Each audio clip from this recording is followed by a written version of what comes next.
My name is Jessica Holmes, and I'm from the Cornell Cooperative Extension, and today we are going to be discussing permaculture. So I'm the Master Gardener Coordinator for Warren County and an educator for Saratoga County. So today we're going to be going over the basics of permaculture and implementing it in your garden. There's a ton of things to permaculture, so we're not going to discuss it all today, but we're just going to kind of skim over the surface and go over a few things. So what is permaculture? Permaculture is a set of design principles centered around whole system thinking, simulating or directly utilizing the patterns of resilient features observed in natural ecosystems. It uses these principles in a growing number of fields, from regenerative agriculture, rewilding, community, and organizational design and development.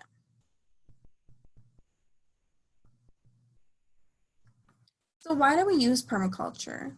So we use this to work with nature, not to fight against it, conservation of resources, so utilizing what we have, and using sustainable practices. So there's quite a few design principles of permaculture. So on this chart, there's 12 of them. We'll go over all of them today. So one of them is observe and interact, catch and store, obtain a yield, apply self-regulation and accept feedback, use and evaluate renewable resources and services, produce no waste, design from patterns to details, integrate rather than segregate, use small and slow solutions, use and value diversity, use edges and value the marginal, and lastly, creative use and respond to change. So this is a graph in the middle that shows how we combine earth care, people care, and fair share along with these principles. So first we'll talk about observe and interact, which is one of the principles. So observe and appreciate your surroundings. So learn from nature and see what is really happening around you. Maybe see what other people are doing, see what your friends are doing, see what they're implementing into their own permaculture garden, and maybe into their lives. Use what already exists in your environment. So for example, this person has a nice shaded area by a shade tree. So they decided to put this chair set out here under the shade to utilize that, rather than putting it in the full sun or maybe buying a canopy to put over, or building something so they could sit under it, but they use this tree instead. So that's a great way to use things that already exist in your environment. Catching and storing energy.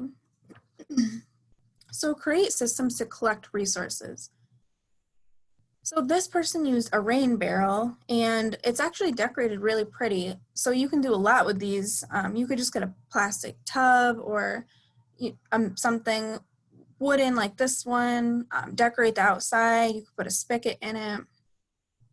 You could just put a bucket in the top of it to get your water out to water your plants that way. So there's quite a few different things you can do with a rain barrel. Solar energy is another resource that you could use. So maybe you want to have solar lights in your garden, or maybe you want to try and use solar lights other ways, but solar is a great way to utilize energy in a permaculture system. Obtaining a yield is another big one. So plant in a way that will produce the most abundant food source while using as little outside input and energy as possible. So you can use high yielding varieties. You can use low maintenance plants, use easily growing plants, and maybe you want to incorporate some perennial fruits or vegetables in there. So things like berries or strawberries, maybe asparagus or rhubarb, horseradish, things like that.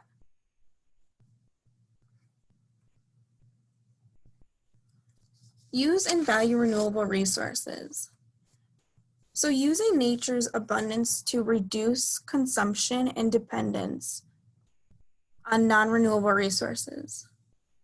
So reduce the items you purchase. Try to use what you have already there. Maybe you want to try to divide your perennials or save your seeds from some annuals or perennials. Use those seeds or use those divided plants to replant in your yard, or maybe gift them to a friend or utilize them so you don't have to purchase as many new. You can also reuse water like we had talked about with the rain barrel. In this picture, I have a picture of leaves. So you can reuse these by adding them to compost, or you can use them as a way to protect your plants in the late fall and winter against frost. So it just gives them the extra layer.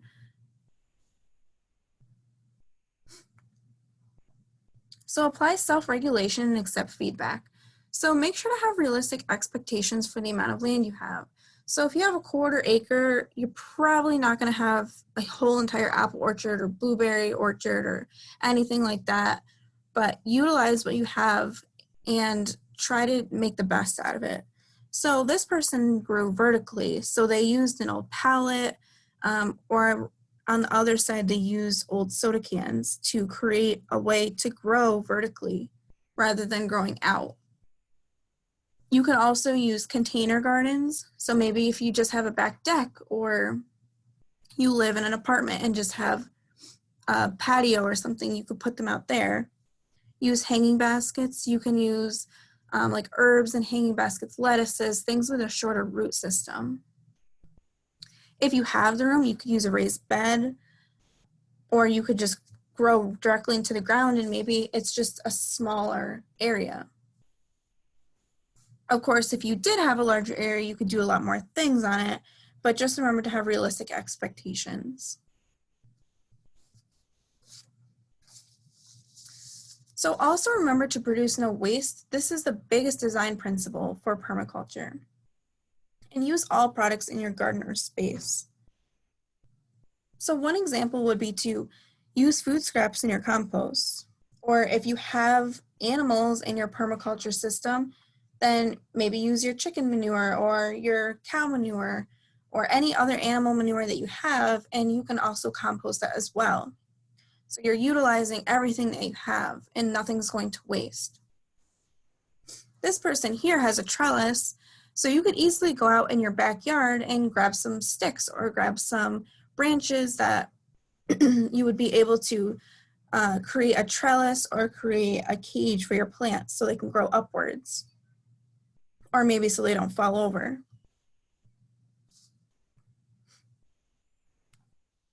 Design from patterns to details. So stand back and observe patterns in nature and society and then fill in with details. So for example, one thing you could do is make sure the plants that need the most attention or the most watering are the closest to your dwelling or your home. And then the things that need less attention or less water are further out from your home.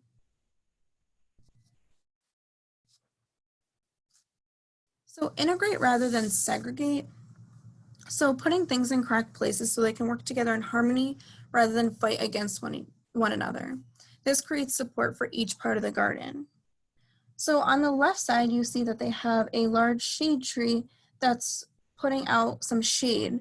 So rather than them going out of their way to cut this tree down, what they can do is plant some shade-loving either shrubs or vegetables or perennials under this tree to utilize that shade rather than making more work for themselves and going against some of the permaculture principles to cut that tree down and then plant something else in there that wants more of a full sun situation.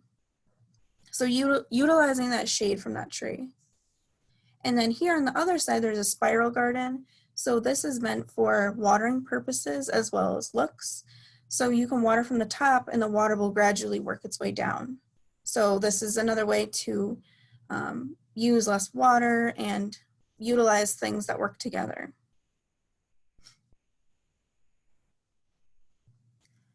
Small and slow solutions.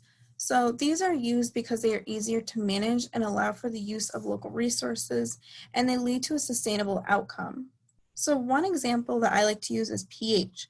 If your pH is really low or really high and you need to adjust it, this has to happen over time. You can't just fix it immediately. So it won't work with a large application of sulfur or lime. You're going to have to do it little by little, and it could take a few years to come out to the proper outcome. And then at that point, you can sustain the pH, hopefully. It's also related to planting plants. So maybe you purchase a smaller plant, maybe it's a little bit less expensive, and then it can grow to that mature size over time, over a few years, and eventually become full grown. Use and value diversity. So plant and grow a variety of things and avoid monocultures.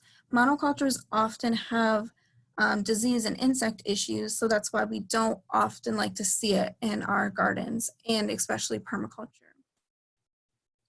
Use resources from your garden and space rather than outside resources. So if you can save seed and regrow them the next year, or maybe separate your plants from, a year or two prior, that's a good way to not bring in outside resources. You could use herbs and marigolds as an animal deterrent as well as eating. So they're kind of a dual purpose plant. Use edges and value the marginal. So using a pinwheel design helps to utilize the most area with little unused space. So you can see they have quite a few plants right in that spot. And it looks pretty, and it's part of the permaculture design principles.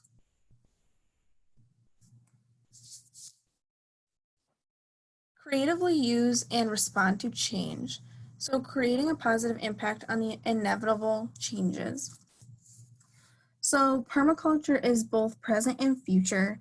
Changes happen from weeks, months, years, and seasons. So one aspect of this would be to create a garden that has different interests throughout the seasons. So maybe in winter, you'll have a red twig dogwood that will have the red branches, and maybe in summer you have some flowering plants, and maybe in spring you'll have like a forsythia that comes out really early in the season. So adding different interests and preparing yourself for the different seasons in the future of your permaculture garden.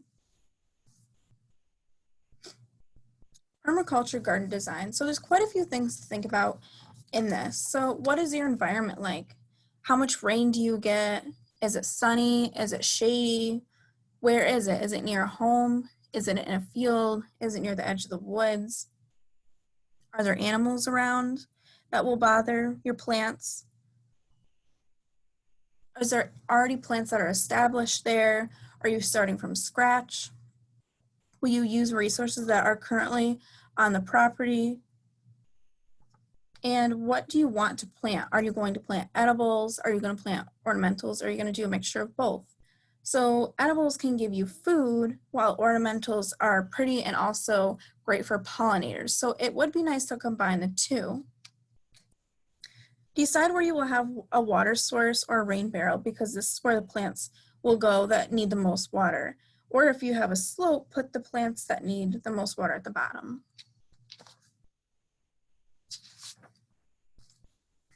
So zones, we kind of been talking about it through the presentation, but I'll explain a little bit more here. So zone 0 is where the people are, where your dwelling is or your home.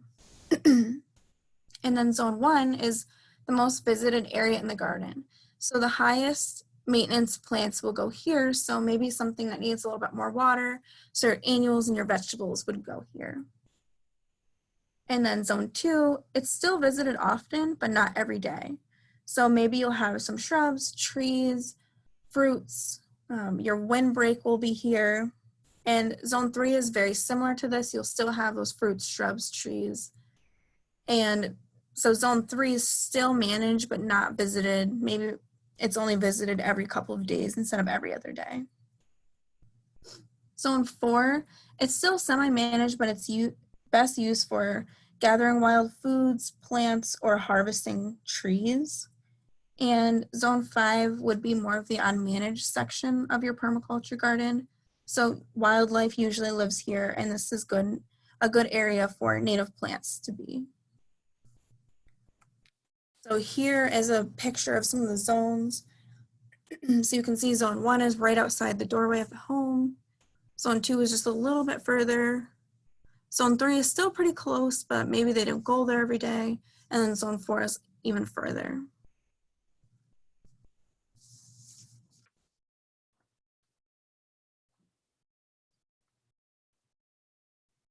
So I have a list of native plants that you can use in your garden, and these are just a few out of the many that you could use.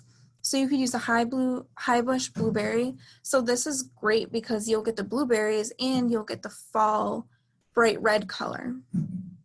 You can use a shad bush, a maple leaf viburnum, which is here on the bottom, bee balm, which is on the left side, which is also good for bees, columbine, which is a really pretty native on the right top, blue flag iris, Joe pieweed, and gray dogwood. So here are some water conserving plants to use in your garden.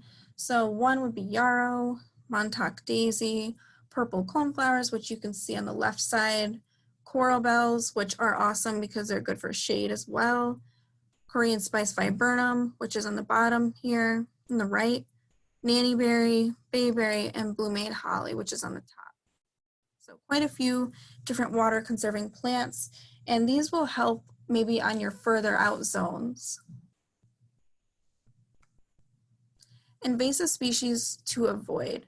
So you don't want to have these invasive species because you want to avoid using plants that use a lot of water unless you have a wet area, and use different plants for different solutions. So invasives could maybe take over your yard or take over certain areas that you don't want them to be in. So just try to avoid using them, or maybe take them out if you can. So burning bush, buckthorn, barberry bush, butterfly bush, honeysuckle, pachysandra, and myrtle. So this one here is a barberry. So if any of you have ever seen those before. Composting is another big part of permaculture. So there's two types of composting. One is hot and one is cold. So hot composting uses brown and green materials, uses water and oxygen, and the pile should reach about 140 degrees if it's a size of roughly 3 by 3 feet. So you can see the hot composting will take a lot shorter of a time than a cold compost. So about 18 days for a hot compost. Cold composting takes about 6 months. So there's little to no green material. The pile is very small because it needs a high temperature. Grass clippings and green materials should be mixed in with brown materials. So we'll go over that in the next slide. So the green materials are a nitrogen source, where the brown materials are a carbon source. So some examples of green material would be food scraps, grass clippings, eggshell, garden weeds, aquatic weeds, and farm animal manure. And then your browns would be leaves, straw, wood chips, sawdust, dead plants, and coffee or tea. So depending on which type of composting you are doing, be wary of invasive seeds, disease, plants, and other things. Do not put meat or dairy products or foods containing fat such as oils in your compost. And remember to occasionally turn your piles. And if using manure, remember to compost it for about a year and be patient. So how you can integrate permaculture in your garden at home? Do composting. Take the time to decide which areas of your garden would be best to grow certain types of crops. Use all materials from your garden for crafts and other fun ideas like cut flowers. You could also dry your flowers or use branches from shrubs or other things. Use a surplus of vegetables, fruits, or herbs throughout the winter by canning, drying, and freezing, and always remember to use your resources wisely. Thank you.